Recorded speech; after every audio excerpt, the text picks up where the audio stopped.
Umuthi thirikari rungu rwa ministry ya ugima wa mwiri ni yamukirire njanjo 358 cia kugitira muingi murimu wa COVID-19 iria ni muthemba wa AstraZeneca kuma kuri thirikari ya Canada iria ciamukirirwo ni mwandiki mukaru ministry-ini ya ugima wa mwiri Susan Mochache.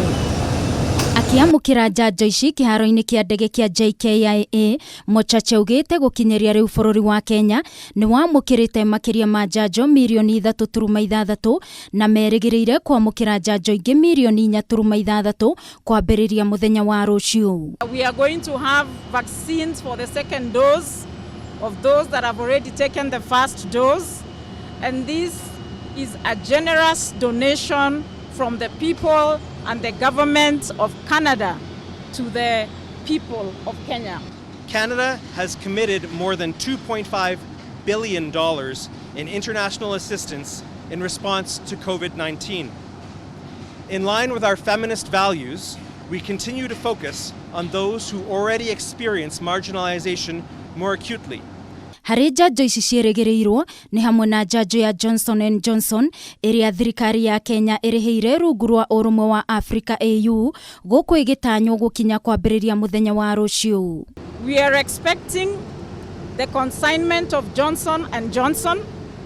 As you recall, the government has paid 2 billion Kenya shillings to the African Union for the procurement of the J&J vaccines. Ingĩ cia njanjo iria cierigirirwo ni Moderna na Pfizer kuma bururi-ini wa Amerika hamwe na Sinopharm kuma China guku thirikari igithie na mbere na kurongoreria itanya riayo ria gukorwo ithecete andu milioni 10 gukinyeria muthia-ini wa Dithemba mwaka uyu. Vaccines will progressively enable us to continue to inch closer every day towards our targets of vaccinating at least 10 million Kenyans by December of this year.